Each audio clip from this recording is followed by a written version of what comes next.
certo aqui?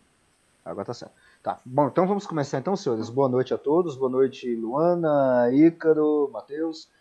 Que hoje a gente vai continuar a nossa conversa sobre introdução à neurociência e um pouquinho de relação com a fé cristã e tudo mais. É uma continuação da nossa conversa que a gente teve na semana passada, né, justamente com o Matheus, que trouxe pra gente aí um pouquinho de neurociência. O Matheus, bom, ele vai se apresentar aí novamente aí, vai dizer o que ele está fazendo da vida e tudo mais, então tem bastante coisa aí que ele está trabalhando e ele está compartilhando um pouquinho com a gente dessas coisas que ele está aprendendo, que ele está trabalhando aí, tá? Então, antes da gente começar, então, vamos fazer uma oração? A gente já inicia. Senhor, graças te damos por mais um dia que você tem nos dado, te damos graças, Senhor, por tudo, te damos graças, Senhor, pela vida de cada um que está aqui nesta noite, para aprender um pouquinho mais da tua palavra e um pouquinho mais da tua criação. Nos abençoe, Senhor, abre os nossos entendimentos e abençoe, Senhor, também aqueles que não puderam estar aqui nesta noite. Fica conosco, Senhor, é o que nós te pedimos e agradecemos. Amém. Bom, senhores, então já passou da hora já, então vamos começar então. Então, Matheus, fique à vontade, a coisa agora é com você. Tá bom, valeu.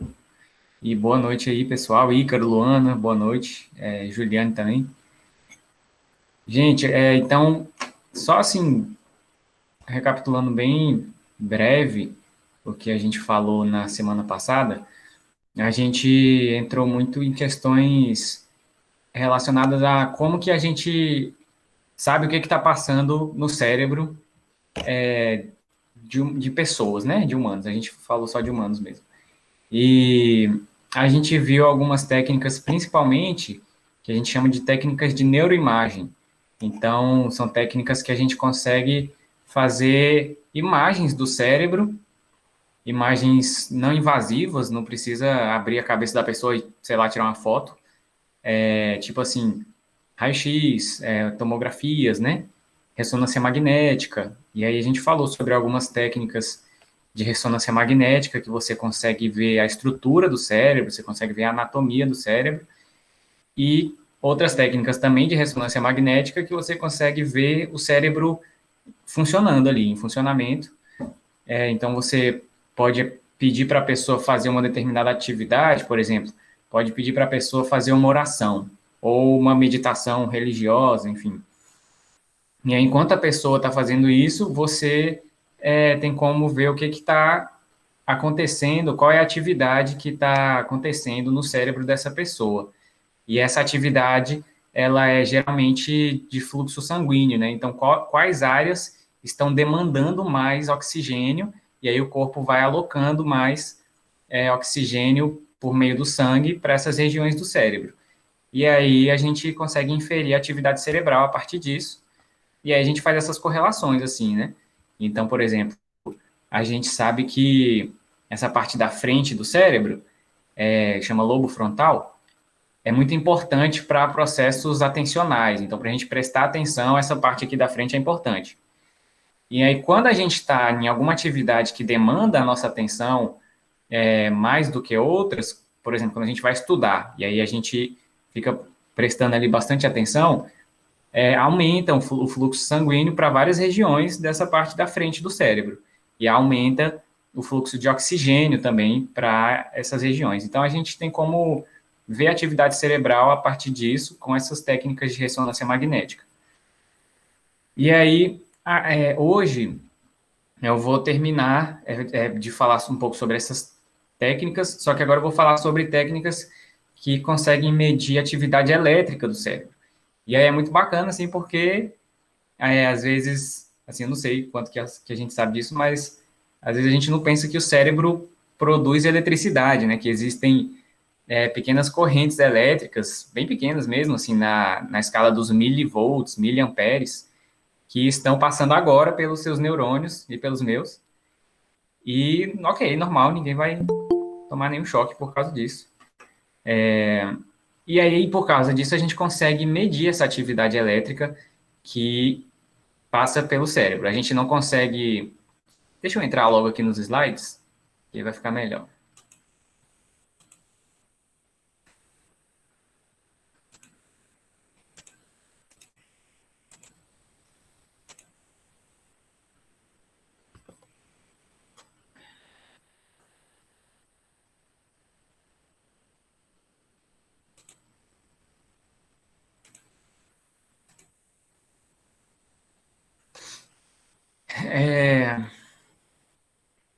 Então, é isso que eu estava falando aqui, que a gente consegue medir essa atividade elétrica que tem no cérebro com alguns instrumentos de forma não invasiva, né? Então, a gente não precisa abrir a cabeça da pessoa para fazer isso. E aí isso não é tão novo, não. Isso está lá desde 1929. Esse alemão, Hans Berger, ele publicou aí o primeiro estudo demonstrando atividade elétrica de um cérebro humano. Já tinha se registrado a atividade elétrica do sistema nervoso de outros animais antes disso, mas no ser humano a primeira vez foi aí, em 1929. E aí ele chamou isso de eletroencefalograma, que aí é um nome meio que autoexplicativo, assim, eletro da eletricidade, encéfalo da cabeça e grama que a gente consegue ver, fazer um gráfico dessa atividade elétrica da cabeça, né, do cérebro. Isso é o eletroencefalograma, ele também é bastante, assim, corriqueiro, não é nenhuma dessas tecnologias que a gente só vê nos laboratórios grandes de não sei o quê. Não, a gente, talvez você já tenha feito um exame de eletroencefalograma. Às vezes os neurologistas pedem um exame de eletroencefalograma e que chama muito de EEG. Deixa eu tirar isso aqui. EEG, né? Geralmente é o que se chama a sigla. E aí eu trouxe essas imagens aqui só para ilustrar assim como que existe uma variedade muito grande de sistemas de EEG. Então, por exemplo, esse que essa moça está usando aqui, ele geralmente assim essa é a cara do EEG, principalmente em laboratórios que trabalham mais com pesquisa, né? E não tão diretamente assim com a clínica. O EEG tem essa cara, com essa toquinha e esses fios saindo, e aí esses fios estão conectados a eletrodos, que são esses sensores aí de eletricidade que ficam em contato com a cabeça e eles conseguem captar a atividade elétrica que o cérebro está produzindo ali em diferentes regiões. E aí ele é um equipamento, assim, relativamente simples, sabe? O hardware mesmo, existem vídeos no YouTube que me ensinam como que você faz um. Claro que a qualidade do sinal ela não vai ser boa, né? Se você fizer um com um vídeo do YouTube, mas é só para dizer que é um hardware relativamente simples, em comparação ao da ressonância magnética, por exemplo. Esse aqui, ele é muito bacana, é uma tiarazinha, bem bonito, bem fashion e tal, ele é comercializado, assim, se você quiser comprar, você pode, esse aqui em especial, ele é $250, e ele é usado para ajudar pessoas a meditarem.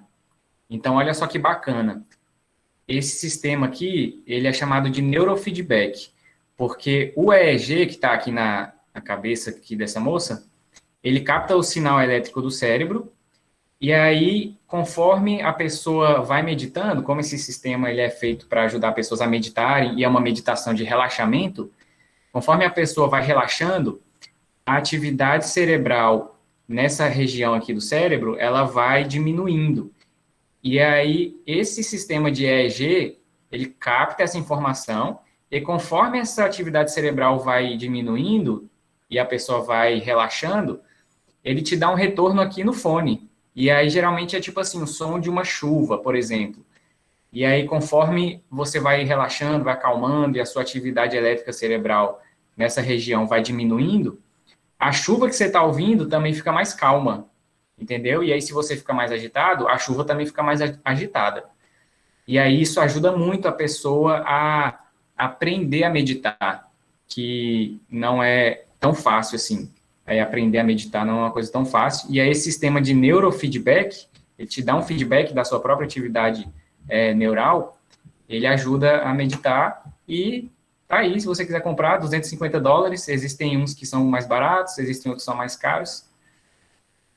Sistemas, por exemplo, aqui, que você já tem vários sensores, vários eletrodos, tem até aqui no rosto e tudo mais, aí, por exemplo, esse aqui deve ser mais de uns R$10 mil, né? Então, assim, uma faixa de preço muito alta. e esse aqui que só tem um eletrodo, por exemplo. Então é só para mostrar que existe já uma variedade grande de EEGs no mercado. Ele é uma tecnologia bem versátil, você consegue aplicar em crianças, que às vezes é difícil você botar uma criança numa ressonância magnética, por exemplo, e aí no EEG isso já é mais fácil. Aí só para mostrar que existe assim essa diversidade já de sistemas de EEG, e aí ele tem um valor muito bacana, assim, tanto na pesquisa quanto na aplicação clínica, porque essa atividade elétrica, ela já foi, em parte, caracterizada, assim, a gente já consegue identificar alguns padrões de atividade elétrica do cérebro humano, e a gente já sabe que eles são correlacionados a determinados estados mentais, então, por exemplo, relaxamento ou concentração, e até mesmo como que isso é alterado em transtornos, por exemplo, né? Então, deixa eu mostrar para vocês aqui. Aqui é um esqueminha mais didático sobre algumas dessas atividades elétricas cerebrais que a gente observa muito no cérebro humano. Esse esqueminha aqui foi produzido por essa empresa desse sisteminha aqui, que é o Muse.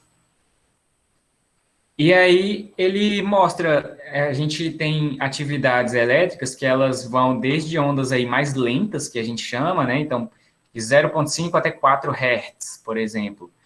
E aí até aí de 30 a 100 Hz. E aí, nesse espectro, assim, de frequência, né?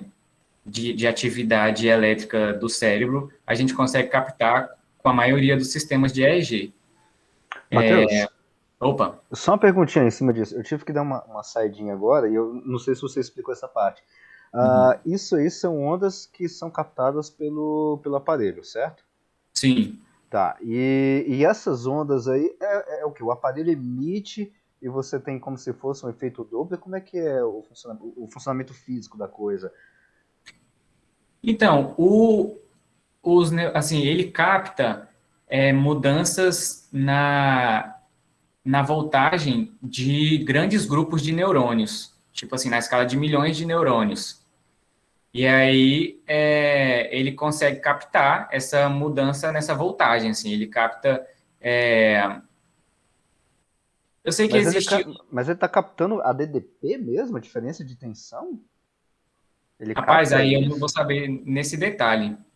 Eu sei que Hum, existe o EEG, que ele trabalha com o campo elétrico emitido pelo aham. cérebro, e tem o MEG, que ele trabalha com o campo magnético emitido pelo cérebro.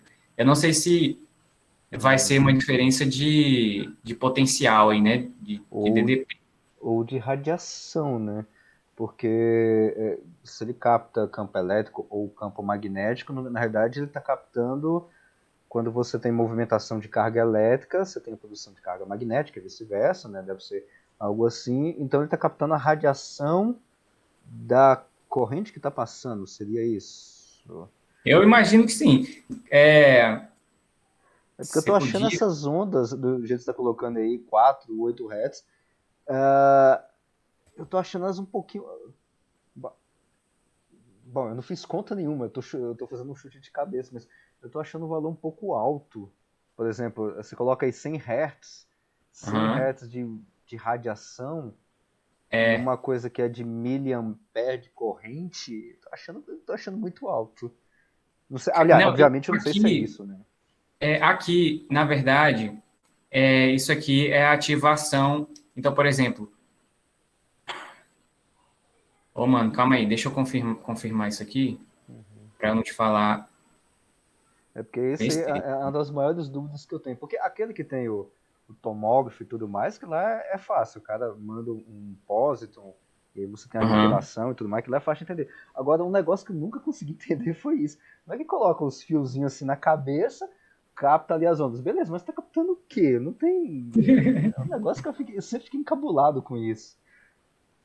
Tanto Ah, aquele mano. quanto aquele do coração, né? Que coloca no peito e tudo mais e capta a parte elétrica do coração, fala que você tem, no meu caso mesmo, tem um problema, não sei o que, tem um fio que não tá funcionando direito no teu coração. Eu falei, tá, mas com esse exame, eu acho isso Cara, intrigante, velho. é interessante porque esse é o tipo de informação que a gente sempre estuda nas aulas, sabe? É sempre tipo as primeiras informações que o professor fala e depois nunca mais volta. Aí, tipo assim, aí a gente vê mais um bocado de coisa sobre o EEG e a gente não lembra, assim, Aham, do, do é, fenômeno físico mesmo que está sendo captado. aham, Mas eu posso te pedir um favor? uhum, Você provavelmente vai entender isso melhor do que eu. Você pode dar uma olhada hum. durante aqui a minha apresentação mesmo, e aí a gente volta no assunto, e aí você fala pra gente o que, que você achou? Não, tranquilo, tranquilo, pode ser, sem problema. Foi mal. Beleza, não, tranquilo. Mas Mas aí qualquer coisa pode continuar aí. Depois, se você tiver a referência e tudo mais, mesmo que você não entenda, me manda, eu dou uma lida, talvez eu entenda tudo mais, qualquer coisa eu mando lá no grupo, tranquilo. Sem problema. tá. Eu tava tentando olhar aqui, mas depois a gente vê se não vai. Talvez a gente achou alguma coisa aqui. Assim, e aí a gente consegue associar, né? Então, essa faixa de frequência, essas faixas de frequência de ondas cerebrais a estados mentais de forma assim meio geral e são tendências, né? Então, por exemplo, a gente aqui está dizendo, né? Ondas beta de 13 a 32 Hz. É uma onda de uma frequência um pouco maior, de alta frequência, que a gente geralmente fala. E aí ele fala aqui, né? A pessoa acordada, com um estado alerta de consciência, pensando, ou animada, excitada. E aí, conforme essa frequência diminuindo, a gente vê assim estados mentais menos ativos, né? Então, por exemplo, aqui nessa mais uma frequência mais baixa, a pessoa em sono profundo ou então até mesmo com aquela perda da consciência, assim, da sensação do corpo, né? A gente vai conseguindo fazer essas correlações entre estados mentais e essas ondas. São tendências, então a gente pode existe uma variação de como que isso acontece de indivíduo para indivíduo, mas a tendência é a gente ver esse tipo de onda. Todas essas ondas são produzidas pelo cérebro a todo momento, e aí quando a gente põe o EEG, a gente tem como ver, por exemplo, qual onda está sendo mais produzida, né? Qual que a gente chama de potência espectral, aí, qual dessas ondas está sendo mais potente sobre as outras, está sobressaindo sobre as outras, né? E aqui desse lado, só é uma ilustração de como que muitas vezes uma imagem, um tipo de imageamento por EEG vai parecer. E aí, por que eu estou trazendo isso? Porque a gente viu lá semana passada que a ressonância magnética, ela faz o imageamento do cérebro e é, é uma imagem com bastante detalhe, né? É uma imagem, assim, muito boa, com uma resolução muito boa. E aqui, a imagem do EEG, uma desvantagem do EEG é que a resolução da imagem, a resolução espacial, ela não é tão boa. Então, geralmente, as ilustrações, elas são assim, uma bola, tá ligado? Uma esfera. E aí, aqui, esses pontos são aonde os canais, aonde os sensores do EEG estão mais ou menos localizados na cabeça. E aí a gente consegue ver, assim, mais ou menos qual região está produzindo mais de cada onda. A resolução espacial dele não é tão boa, assim, para a gente localizar numa estrutura anatômica mais específica. Mas, como a gente está medindo atividade elétrica, a resolução temporal dele é muito boa. Então, a gente consegue ver uma resposta cerebral numa resolução temporal muito melhor do que na da ressonância magnética, que vai medir fluxo sanguíneo, né? O sangue ele é mais devagar do que a atividade elétrica dos neurônios. Então, a EEG tem essas vantagens e essa desvantagem aí, as principais. E o EEG também é usado em estudos que relacionam neurociências e atividade espiritual, religiosa ou mística. Tá. Então, semana passada e agora a gente falou sobre técnicas que conseguem observar o cérebro, conseguem observar a atividade cerebral, elas extraem informação do cérebro, e aí existem técnicas que elas enviam coisas para o cérebro, assim, elas estimulam o cérebro, né? E aí eu vou falar de algumas que são importantes também, porque são usadas nesses estudos de neurociências e espiritualidade e religião. E aí eu vou falar de duas principais aqui. Essas técnicas, elas geralmente são chamadas de técnicas neuromodulatórias, por elas modularem a atividade cerebral. E aí as duas que eu trouxe, que são mais usadas nesses estudos, chamam-se estimulação magnética transcraniana e estimulação transcraniana por corrente. Mas isso não quer dizer que a gente entende realmente o que o negócio faz, no final das contas, né? E aí, assim, coisas muito boas dessas técnicas é que elas também elas não são invasivas. Então, de novo, não precisa fazer uma cirurgia, não precisa abrir o crânio e estimular o cérebro assim. Você pode fazer isso em casa, ou numa sala de aula, ou num consultório, enfim. Uma coisa muito bacana dessas técnicas é que elas têm efeitos adversos bem tolerados, transitórios e leves. Então, tem-se um interesse muito grande, principalmente para estudar questões relacionadas a tratamentos de saúde, né? Porque, geralmente, medicamentos têm aí vários efeitos colaterais, enfim, tem efeitos que não são desejados, e aí essas técnicas geralmente não têm, assim, tantos efeitos.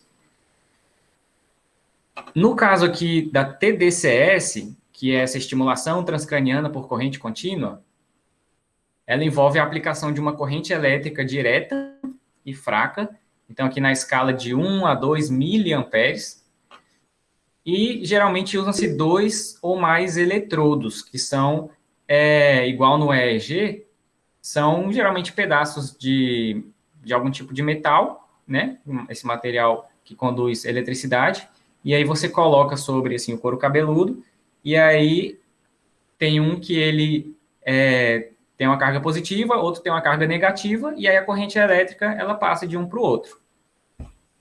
É assim que a TDCS funciona de forma geral, e aí como a sua cabeça está entre os eletrodos, a corrente elétrica ela passa pelo seu cérebro e ela consegue excitar ou inibir os seus neurônios, dependendo do que a gente está fazendo. E eu vou dar algumas fotos e tal para ilustrar e tudo isso. A TMS, que é aqui a estimulação magnética transcraniana, ela não vai usar uma corrente elétrica de forma direta para estimular o cérebro. Ela vai usar campos magnéticos. E aí a gente vai ver também um pouquinho sobre isso. Uma coisa interessante é que a TMS, ela é usada, ela já é usada no Brasil, em Brasília, eu conheço pelo menos um lugar que usa a TMS para tratamento de depressão, por exemplo, né? Geralmente depressão que a pessoa não responde muito bem ao medicamento. E aí, esse tratamento com a estimulação magnética transcraniana, ele pode ajudar. Eu sei que no Instituto de Medicina e Psicologia Integradas, no Lago Sul, tem essa técnica e eles usam isso lá, eu já vi. Na UNB tem também. Aqui é só um exemplo da TDCS, a estimulação transcraniana por corrente contínua, que é essa que usa eletricidade, né? Então, geralmente tem esses dois eletrodos, e aí, aquilo que eu falei, um tem uma carga positiva, outro tem uma carga negativa, e aí a corrente elétrica ela vai passando de um para o outro. E aí uma coisa muito bacana dele, vocês estão vendo.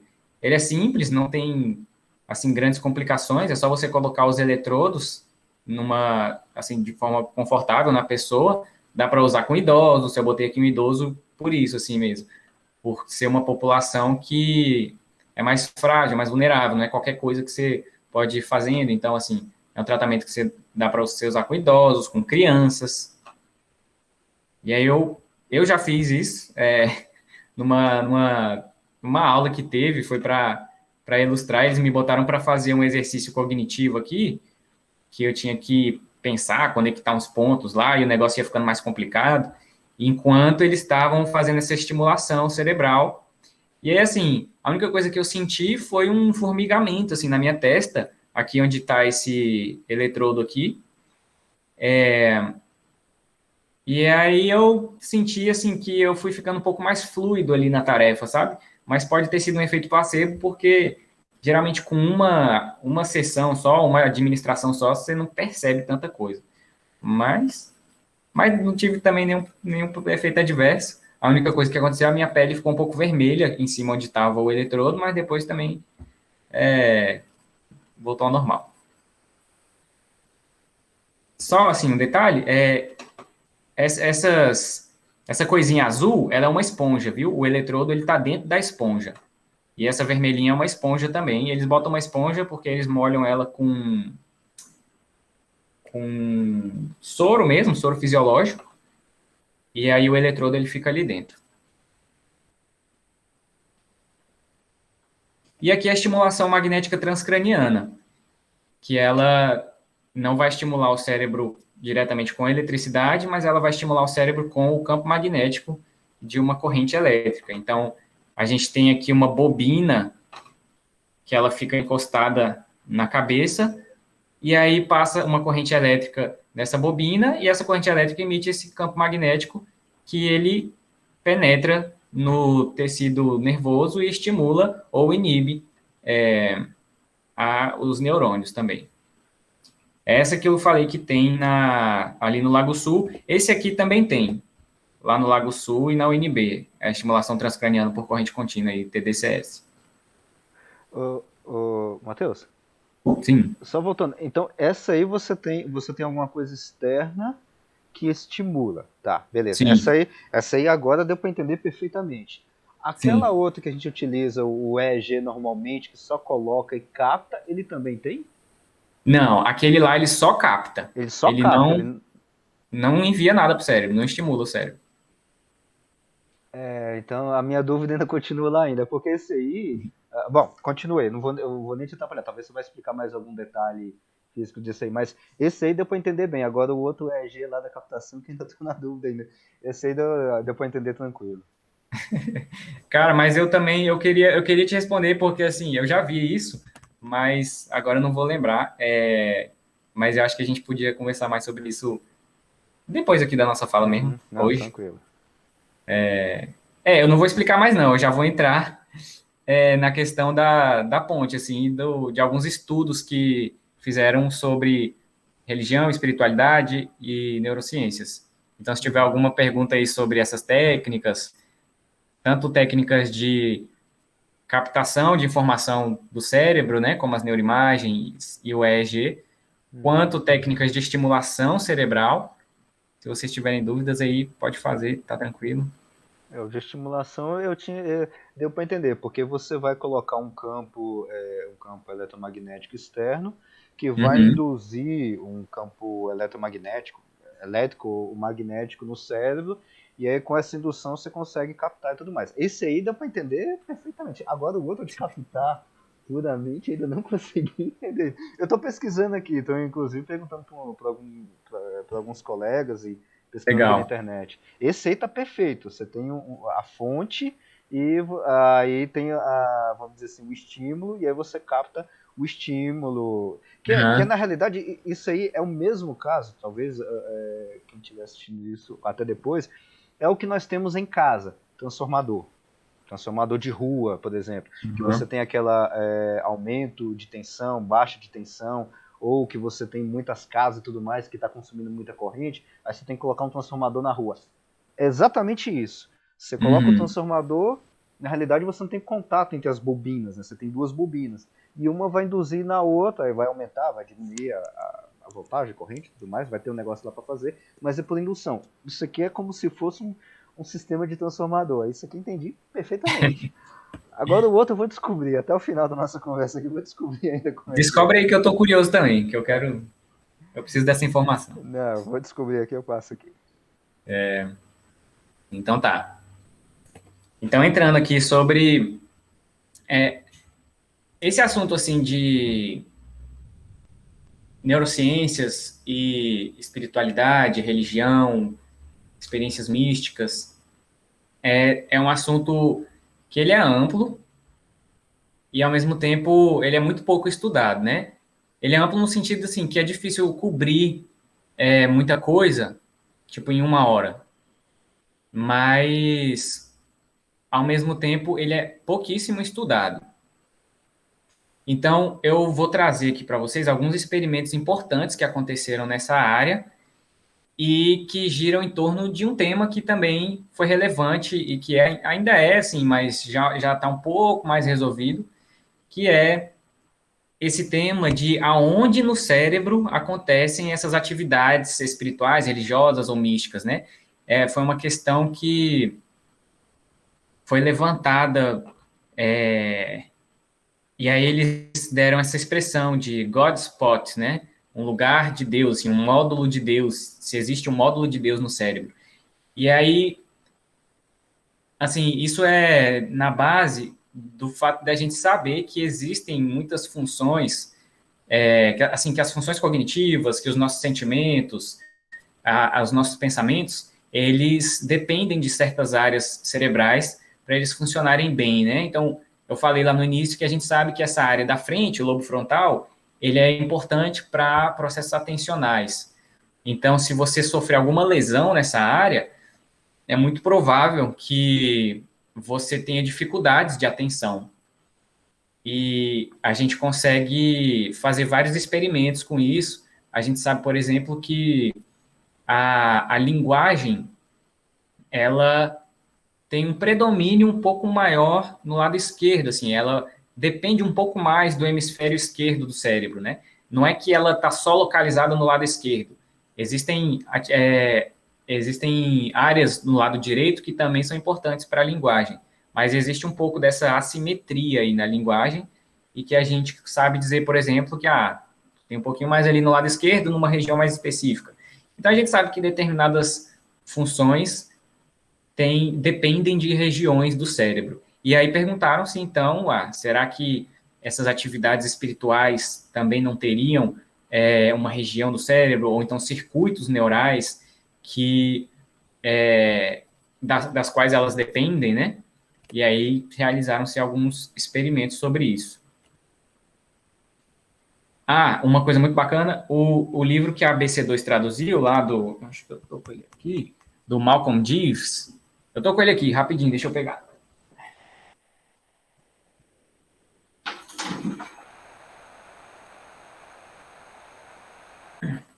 Esse aqui, ó, é Mentes, Cérebros, Almas e Deuses. Ele é muito bom, ele é muito bacana, e ele fala também sobre essa questão do God Spot e sobre várias outras coisas.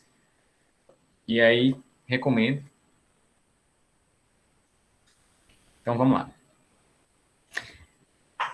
Desses experimentos importantes que aconteceram nessa área foi feito pelo Michael Persinger, que ele é um pesquisador aqui da Filadélfia, nos Estados Unidos.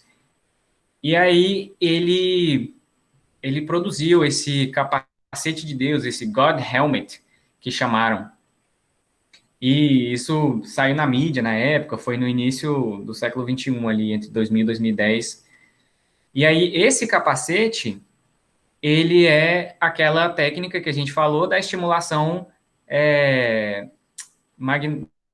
estimulação transcraniana magnética, né? Que ele usa pulsos magnéticos para estimular o cérebro. Esses pinos aqui que vocês estão vendo, é nessa região aqui da cabeça que ele vai estimular. E aí ele desenvolveu essa hipótese de que essa região aqui do cérebro, que se chamam lobos temporais, eles ficam aqui bem do lado, na altura aqui da têmpora, ele fez essa hipótese de que essa região ela era muito importante para atividades espirituais e que estaria aí o tal do módulo de Deus no cérebro, né?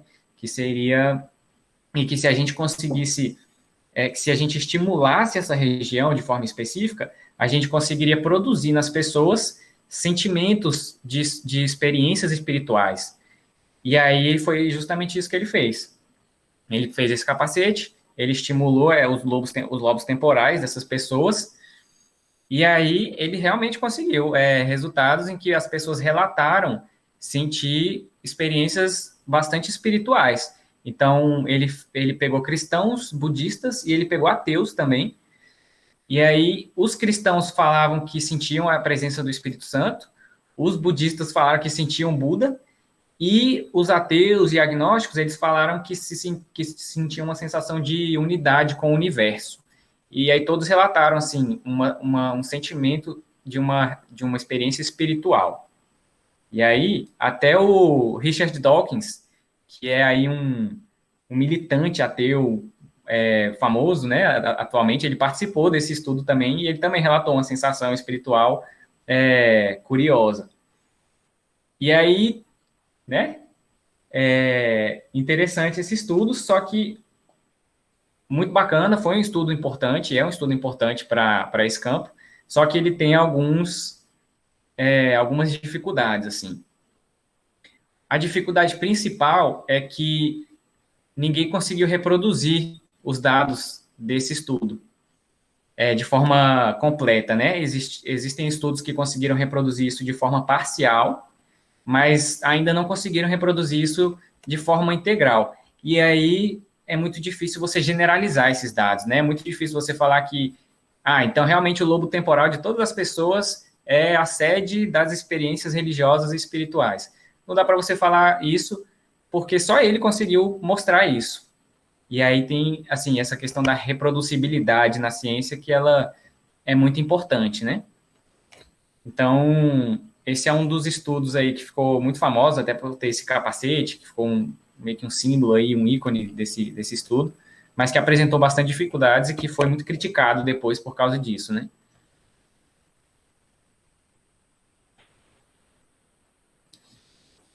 Um outro pesquisador importante também para essa área é o Andrew Newberg. Ele também é americano, e aí ele usa muito uma das técnicas de neuroimagem que a gente viu na última semana, na semana passada, que chama o SPECT, que é aquela que a gente viu que capta os pósitrons emitidos. Você precisa injetar um composto radioativo na corrente sanguínea, um radiotraçador, que a gente chama, e aí, conforme o sangue leva esse composto radioativo até o cérebro, a gente consegue ir fazendo essa imagem cerebral e a gente consegue inferir atividade cerebral a partir dessa técnica. A gente consegue ver o cérebro funcionando. É uma técnica de neuroimagem.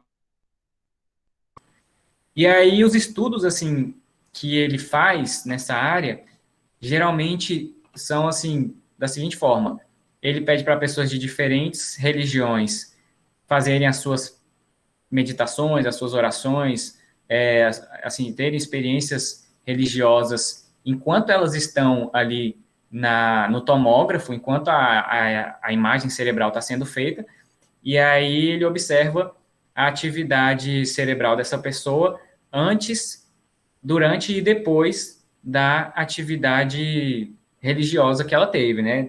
Das orações que ela fez.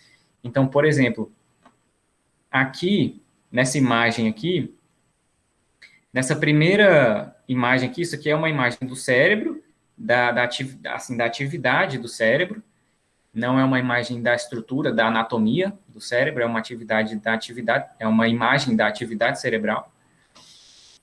E aí aqui a pessoa, antes de fazer a oração, aqui é um grupo de cristãos, ele consegue fazer imagens cerebrais de várias pessoas e aí depois juntar essas imagens e aí ter uma ideia de qual região que ficou mais ativa de forma geral nesses cérebros.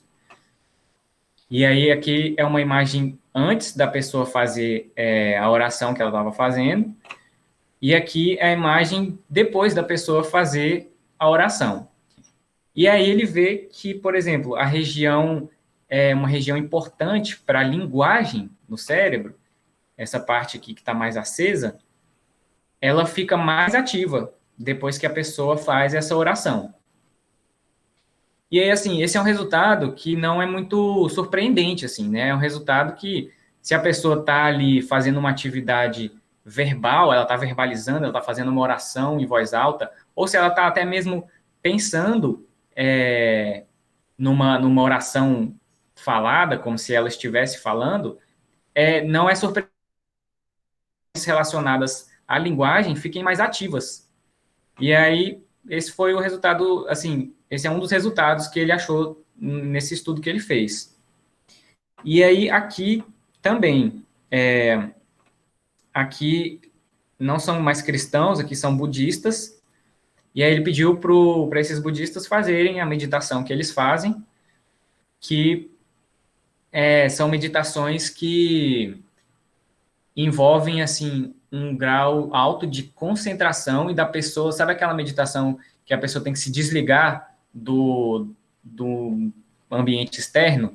Ela tem que focar muito nela mesma, nos processos internos, focar na respiração, e aí meio que se desligar do ambiente externo.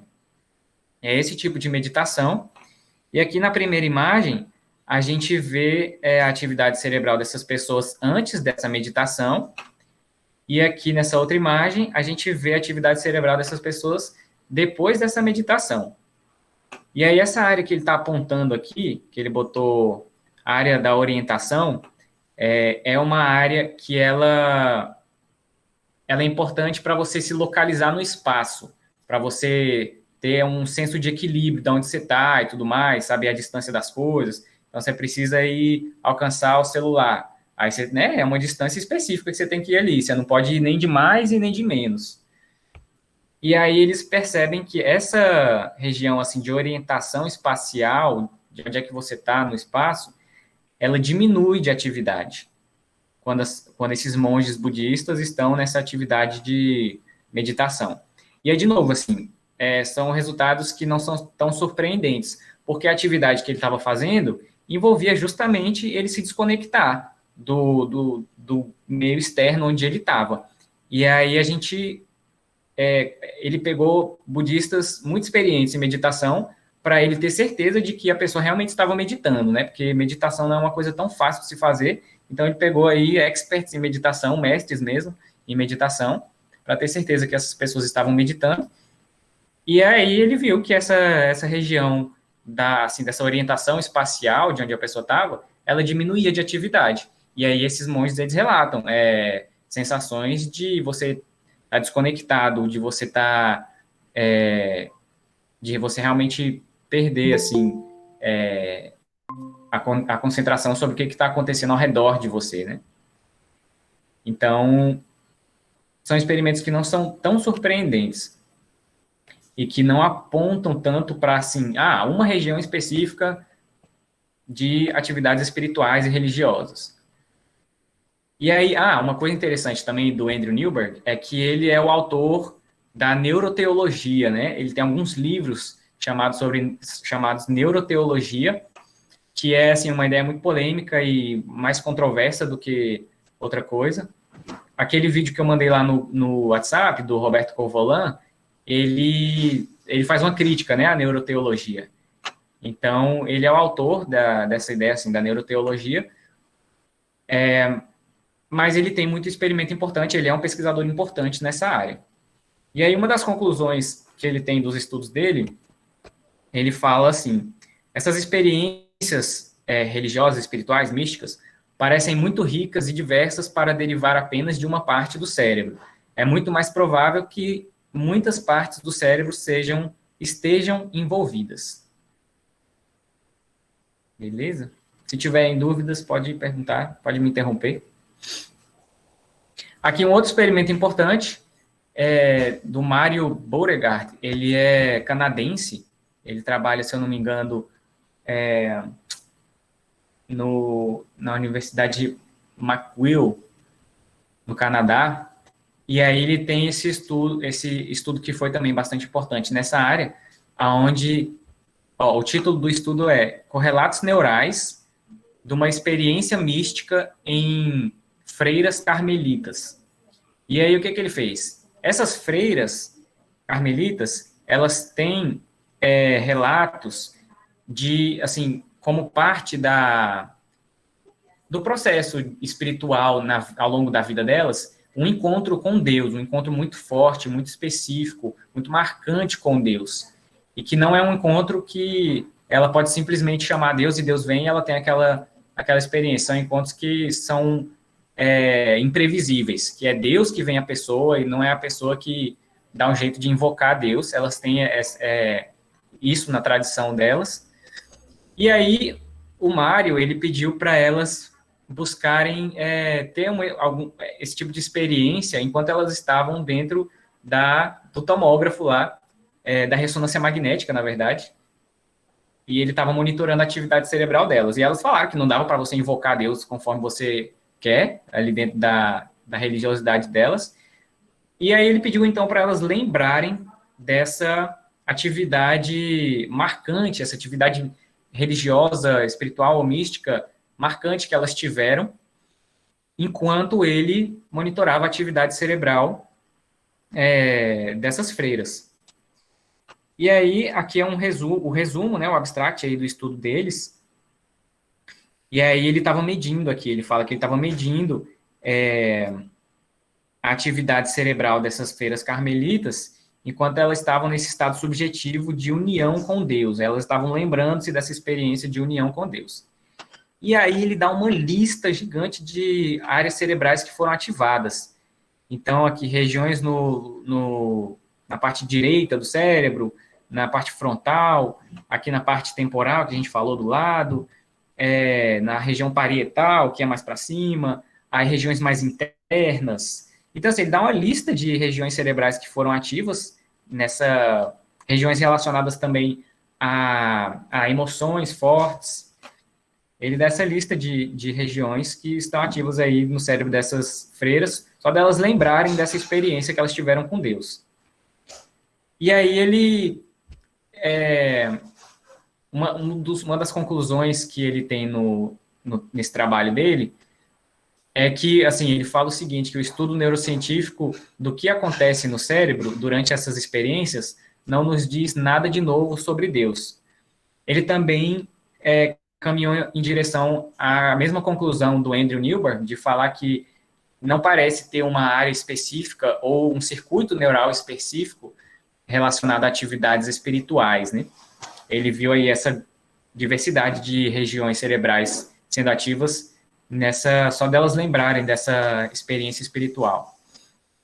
E aí ele faz esse apontamento muito importante mesmo, que quando a gente estuda atividades religiosas neurocientíficas, a gente não está estudando Deus, a gente está estudando experiências religiosas, experiências espirituais dessas pessoas. Assim, a gente não pode inferir nada sobre Deus, a gente não está medindo o mover do Espírito Santo ou coisa parecida. E aí aqui é um último estudo que eu quero trazer, que não é um experimento, mas até onde eu sei, é a maior revisão de literatura que já foi feita nessa área, que foi feita aí por esses irmãos gêmeos, Alexandre e Andrew Fingerkurtz, onde, assim, o título do trabalho deles é provocativo, né? O título é assim: o nosso cérebro está programado para produzir Deus ou está programado para perceber Deus? É uma revisão sistemática no papel do cérebro na atividade religiosa da meditação. E aí eles fazem uma revisão de mais de 200 estudos sobre meditações religiosas e atividade cerebral, né, e neurociências de forma, assim, um pouco mais ampla. Porque eles não pegam só atividade cerebral, eles pegam até questões relacionadas à estrutura, anatomia cerebral também. E aí, uma das conclusões, assim, uma das conclusões que eles têm no estudo deles é essa daqui, ó. No momento, a neurociência não é capaz de fornecer uma explicação confiável para a experiência religiosa. Já hoje, a neurociência cognitiva, em um sentido amplo, pode contribuir para uma descrição geral da experiência religiosa no que diz respeito às dimensões biológicas e psicológicas. Então, é aquilo, né, que eu falei mais cedo, assim. Tem muita coisa, imagina, eles estudaram mais de 200 trabalhos para fazer essa revisão deles, e aí esses estudos podem contribuir para uma compreensão sobre a biologia e a psicologia das atividades religiosas, espirituais, mas, assim, também não tem um consenso muito grande, né? sobre, sobre regiões específicas do cérebro, parece que não tem assim, regiões específicas relacionadas à religião ou à espiritualidade no cérebro, parece que atividades não religiosas poderiam ativar as mesmas regiões cerebrais do que atividades religiosas, entende? E aí, aqui o Mário Beauregard, o canadense que a gente viu, ele também tem essa frase no trabalho dele.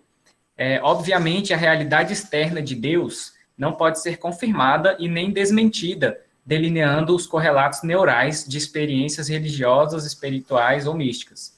Em outras palavras, o estudo neurocientífico do que acontece no cérebro durante essas experiências não nos diz nada novo, nada de novo sobre Deus.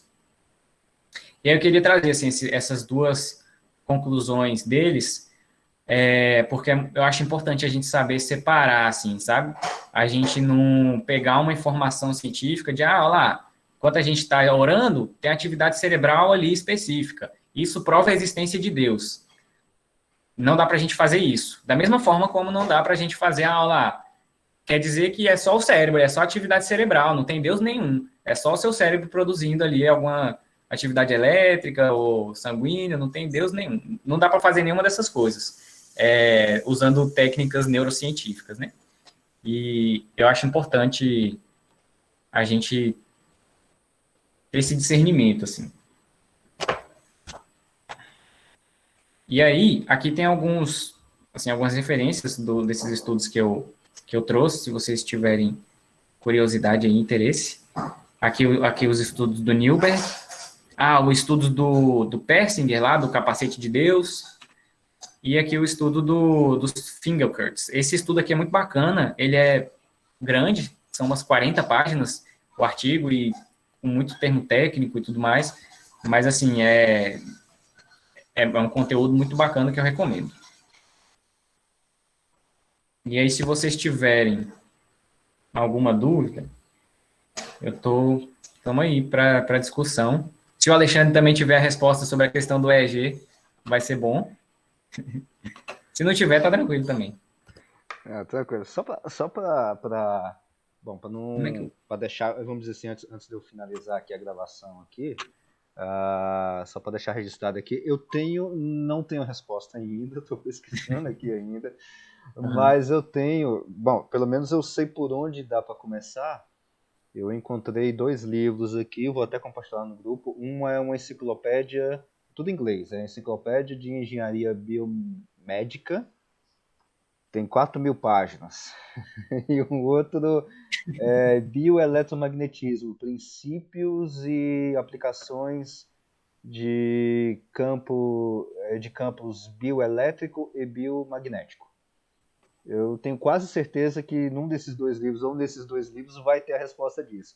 E eu estava lendo aqui, enquanto isso, na parte de bio qualquer coisa, bioeletricidade, biomagnetismo e tudo mais, eu estava encontrando aqui e vi que eles trabalham, inclusive tem até tem um fenômeno aqui que se trabalha, que é aquele fenômeno que a gente vê no eletromagnetismo, Biot-Savart e tudo mais, né? E é um negócio que, assim, eu não vou afirmar isso ainda porque eu vou ler o restante. Essa enciclopédia, por exemplo, é uma enciclopédia que tem 4.000 páginas, aí agora que eu vou para eletroencefalograma para ver outra parte. Eu vi a parte de bioeletricidade, biomagnetismo, e como é que a captação, ele fala até um pouquinho de ondas, né? Mas ele não chegou a fechar ainda a questão. Porque o que parece, que ainda não, que eu não fechei completamente, é que o que ele capta na realidade é justamente, igual eu estava falando lá da indução do transformador, que você tem uma indução num do outro, parece, é isso que eu quero confirmar, parece que ao invés de eu ter isso, para eu induzir no cérebro e captar, o cérebro induz no negocinho que eu estou colocando, ele induz. Aí essa indução eu capto e consigo fazer análise. Parece que é isso. Só que eu tô achando assim, o negócio, a corrente é na escala de miliampere. A diferença de potencial na escala de microvolts. É um negócio minúsculo. Produz onda naquela, para mim 100 Hz é uma onda, é uma frequência muito alta. Mas aí você tem que lembrar que o EEG ele pega a atividade de milhões de neurônios ao mesmo tempo, né? É um grupo grande assim de neurônios. E entre dois neurônios, a escala é aquela de milli. É. Deixa eu ver se. Eu tenho um Agora faz vídeo, mano. Deixa eu sentido. ver se ajuda. É porque o que que acontece? O neurônio, ele, ele despolariza. A membrana do neurônio, ela despolariza, né? Aham. E aí essa despolarização, se ela for suficiente, ela gera uma corrente elétrica que vai passar pelo neurônio, o axônio do neurônio. Uhum. E aí isso é o que acontece com um neurônio. Eu tenho um vídeo aqui, não sei se isso pode ajudar. Deixa eu. Se um neurônio for escala de milli e nós temos É, milhões, aí a gente vai ter no é. somatório total. Aí pode ser, pode até ser. Eu esqueci Deixa, desse detalhe. deixa eu te. Deixa eu compartilhar de novo aqui. Uhum. Compartilhar. Dá para ver aí? Da eletrofisiologia. Aham. Isso. Aí eu vou passar esse videozinho aqui ilustrando essa corrente elétrica passando pelo neurônio. Aí aqui ele tá mostrando vários neurôniozinhos com a corrente elétrica passando por eles e tal, né? Uhum. Aí, ó, essas coisinhas entrando e saindo são partículas carregadas de sódio e Uhum. potássio, e é aí que elas entram e saem conforme a membrana vai sendo despolarizada. E Uhum. aí isso vai propagando essa corrente elétrica, né? Esse é o que a gente chama de potencial de ação. Sei. Aí, quando essa região mais terminal do neurônio ela é despolarizada, ela gera uma série de reações químicas que vão liberando os compostos que estão nesse neurônio, e aí, que são os famosos neurotransmissores, né? E aí os Aham. neurotransmissores, eles entram em contato com o neurônio que está logo em seguida, e Uhum. aí ele retoma essa questão da polarização da membrana do neurônio. Não sei Uhum. se... Mas isso só fica entre os neurônios. Mas aí é que vem minha. Bom, só se for nesse processo todo, utilizando aquelas ideias de indução, eu tenho carga elétrica, produção de campo magnético. E o que eu estou captando ali com os sensores, na realidade, é esse campo induzido magnético que vem desse campo elétrico, que a gente vai ter um campo elétrico, a gente tem cargas em movimento. Exatamente. Eu acho que é isso aí mesmo, viu? Eu tô tentando achar aqui também, mas você tá me lembrando um pouco das minhas aulas. Ah, faz até um certo sentido, porque se eu tenho isso, tá, beleza, aí eu tenho campo magnético, se eu tenho campo magnético eu vou ter fótons, aí eu vou ter radiação. Se eu tenho milhões, os milhões anulam os milhas, aí eu vou ter na ordem de na ordem de Assim, ampere. eu tô falando um eletrodo capta geralmente sinal de milhões de neurônios, mas nós temos 86 bilhões de neurônios. Então, um EEG inteiro, ele vai captar bilhões de neurônios. Bilhões. Não, aí já vai dar uma escala boa. Já dá para captar. Já daria para captar. Na realidade, o ponto que falta, que eu estou induzindo, que eu não tenho certeza, é justamente esse que o sensor está captando o campo magnético que foi induzido por essa corrente elétrica. Aí se for, beleza, aí deu para fechar a conta direitinho. Inclusive, estou até vendo aqui a seção do eletrocardiograma, que, pelo jeito, é o mesmo É, princípio físico. é o mesmo princípio físico. Tá, não, beleza. Eu vou fechar direitinho essa questão, eu não vou conseguir fechar agora, porque pelo que eu estou vendo o negócio é muito grande aqui. Eu vou ver direitinho aqui e aí eu vou mandar esses dois livros lá, eu mando lá no nosso grupo lá. Eu compartilho lá e eu também pedi uma ajuda lá com os colegas também, então se eles acharem alguma coisa também, eles vão compartilhar e aí eu compartilho tudo lá no grupo lá com todo mundo. E aí é claro, eu vou dar a explicação de um leigo, então talvez um monte de leigos conversando a gente consegue entender até um pouco mais de detalhes. Deixa eu Sim. finalizar aqui.